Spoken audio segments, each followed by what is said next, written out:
Hello, this is Friendly Cat, and we're going to be doing one of the weakest nations in the game, Afghanistan, doing some of the more hard achievements. That includes capitulating, holding all of the Himalaya states, and then we need to own both Palestine and Mecca, which means generally defeating the UK, and we must capitulate the Soviet Union.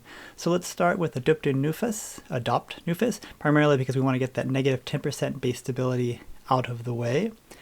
And I've got a playlist of HOI4 fundamentals that includes a lot of help on research, use of political power, garrison, because I won't go into extraordinary depth here, but I will leave a link to that playlist in the description below that may provide some assistance.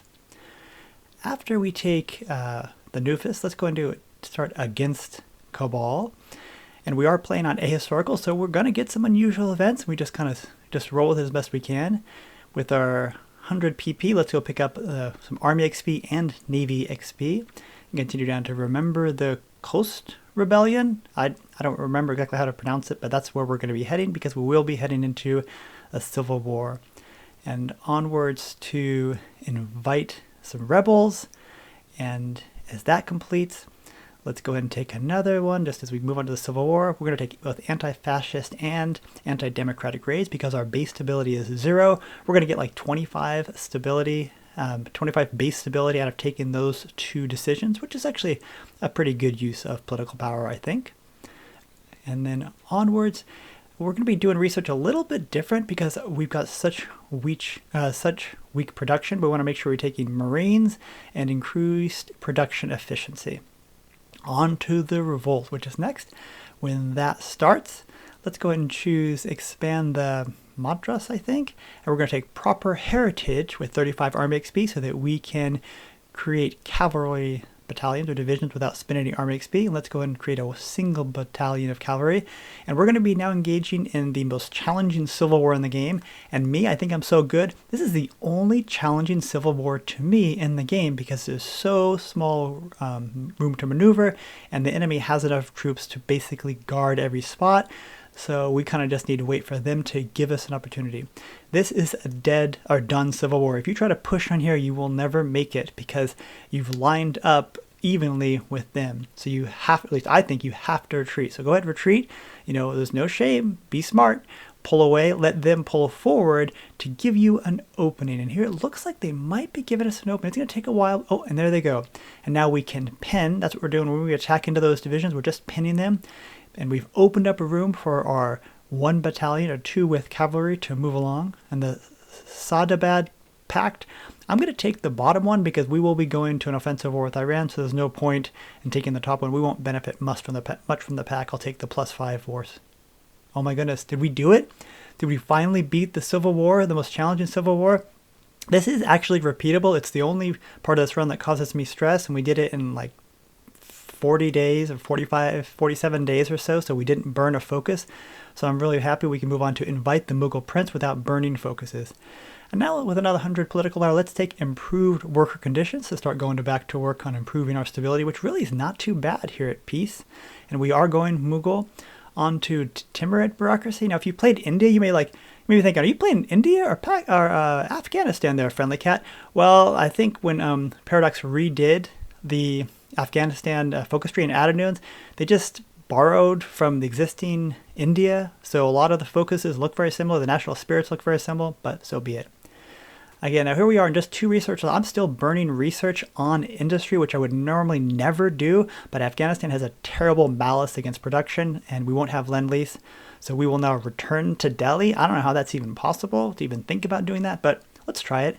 We're also going to pick up some support artillery in my 8-width Marines with support artillery. This is the assault division that we'll be using for quite a while. Onward to after return to Delhi, that gives us some war goals. So now we can go make a run for our 3rd research slot here in late 1937. When we go to war with Iran, so just pull back, let them pull forward, and then cross this river with your Marines.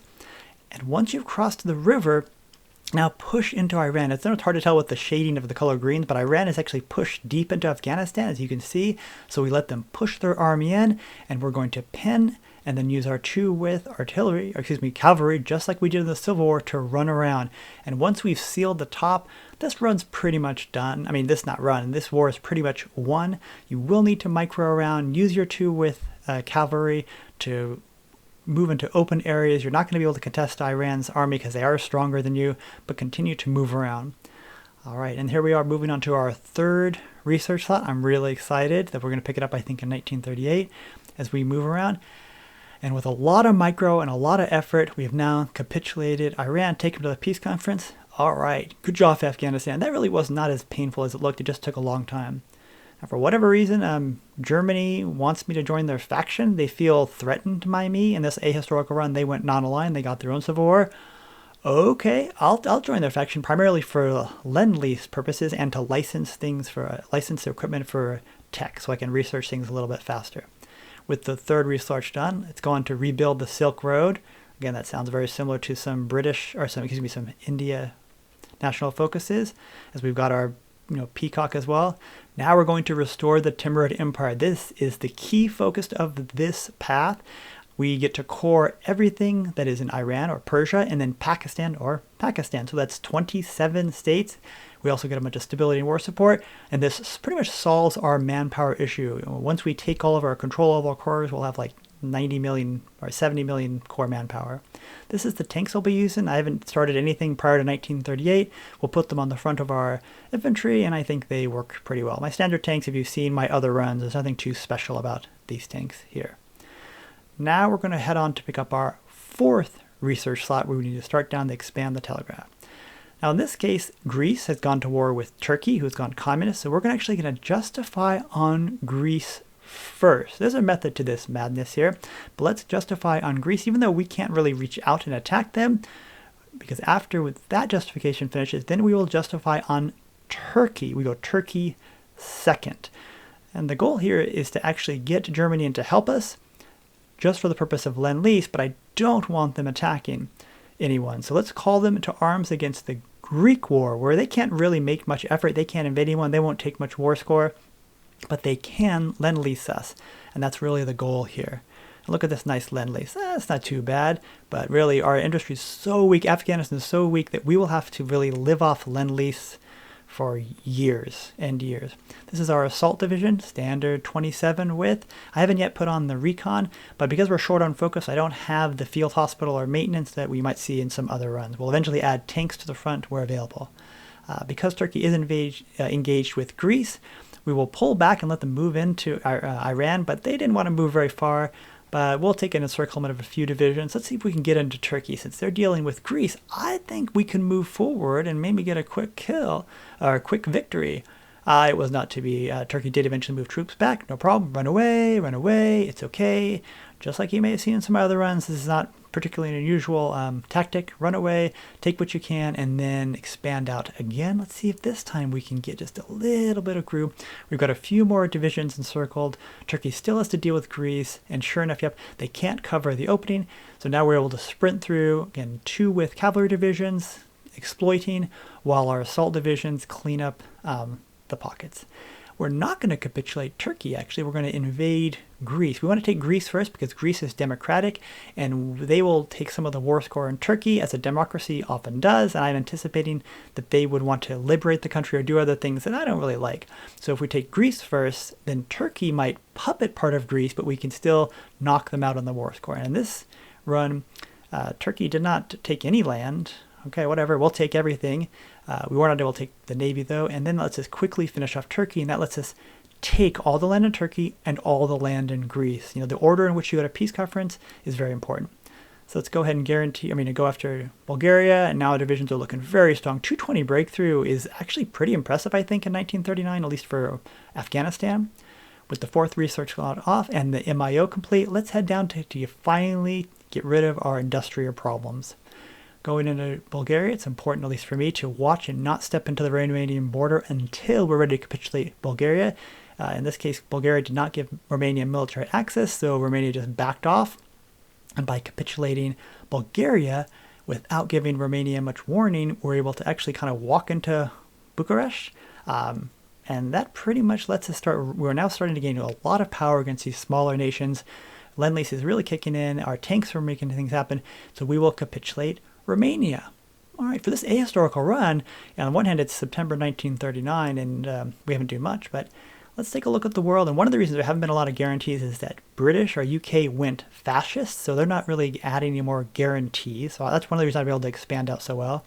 And for whatever reason, France guaranteed us like a long time ago. I don't know why. I don't understand how the game works sometimes, but France was the last remaining democratic nation, and they've got a standing guarantee on Yugoslavia. So I want to go to Yugoslavia, but so does Czechoslovakia. And I don't really want to pull in Czechoslovakia yet because that could cause an ahistorical with so many countries at war. I don't really want Czechoslovakia to join another faction and drag me into a mess with anyone else. So I don't really want to go after Yugoslavia yet. Is there a weak country available? Pause the video if you want to think of a weak country we can attack. That's right. In this case, it's the Soviet Union. They went to civil war, and that leaves them open to us. And if we can capitulate Russia, the Soviet Union part, and get at least 51% of the war score, I think we get an automatic cap on the other side of the Civil War, which is kind of a very easy way to defeat Russia. And here we go. I think we should be able to get the cap on this. No problem. That's a 47%. So close. And because we don't get the cap, we don't get the 51%, it doesn't really matter what lands you take or what lands they take, you don't get it. You don't get the lands you don't control. The other side, the SSSR, gets it, and so now we have to beat the SSSR, but fortunately that's not too difficult. We're just going to spread cavalry across the entire line because the SSSR cannot, or Russia cannot cover the entire front, and then we'll encircle and then send a little assault divisions in to destroy whatever divisions get encircled. It's again a lot of micro, but not too difficult, and eventually it's going to look like this mess as we move far past, and we've capitulated SSSR, which means our complete capitulated Russia, which I'm pretty sure counts toward the achievement. Now let's go back to after Yugoslavia. Czechoslovakia took the trust in the West focus, so they gave up their guarantee. And since just France is guaranteeing, Denmark is also guaranteeing, but they're a puppet of Germany, which is in our faction. So we will naval invade Yugoslavia, and now we are getting extraordinarily powerful. Lots of tank divisions. Yugoslavia is trying to guard their other front. Hungary is just being kind of a nonsense, demanding land, and I'm going to say, okay, you can have the land. Part of it is because France has guaranteed me, and if Hungary attacks me, they'll join, I think, the Allies, led by UK, and that can drag in France, who's at war in their own little faction. Taking care of Italy next is not too difficult. I'm pretty proud of this, or at least I'm happy, I should say, of that encirclement. A lot of divisions. Here our infantry are very high breakthrough here with those tanks and high armor, so they are just going to roll right through. You can see that Germany actually was at war with Hungary, so they took back some of that land that Hungary had taken from us, and we had military access for Germany, so we just kind of walked through there. And here we are encircling more Italian troops. I'm not sure why they were so weak. It's 1940. They really haven't been at war with anyone, but we just rolled right through them and took them and their navy. In ahistorical, it's very important to select your battles. We've completed a modern economy. Very powerful focus for Afghanistan because it gets rid of that nasty production both. And now we're like on fire. Now we're a regular country with regular production, 4 tech slots. Let's naval invade Saudi Arabia, partially because it has a state that we need to own. And if I can take them before they're in a faction, it guarantees us to own that state. At this point, all we need to do now is own one more state, Palestine, and then the run is complete. And in hindsight, I probably could have just gone straight after them, but let's leave the German faction. That way, when we go to war with the Allies, I don't inadvertently get stuck in their faction. As we go to war with the Allies, we're going to run up through Saudi Arabia. Let's go take the Suez. We'll eventually go on safari in Africa. We're going to try to take a bunch of victory points. Not really necessary, really. I should have just naval invaded UK and called it a day. As we head into India, maybe I'm just kind of bummed out that I never took that Indian land, my land and my cores. And meanwhile, Germany finally goes after Poland, who had been in their own civil war. Poland joins the Allies. They're going to get crushed. Germany's right next to them. I'm right next to them. They have no seaports. Czechoslovakia isn't in the war. And eventually we'll move around India. Again, we're moving through our cores. That's why our core manpower, or our available manpower, is pushing like 3 million, because a lot of that land is our cores. So we will take that and defeat them, and then move on to Iraq, primarily because I want land access between my main country and the Suez. So we'll take out Iraq.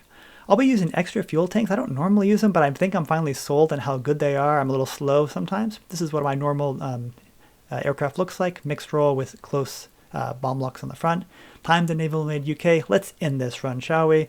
Not a problem. Our ships, our subs have sunk so much. Oh, look at that. Poland's still alive. I don't know how they made it, how they've hung on against Germany. Good job, Poland. I'm proud of you. When I see things like that, I can be nothing but proud of Poland for hanging on. They should have been destroyed a long time ago, but they didn't. And now that allows us to defeat the UK.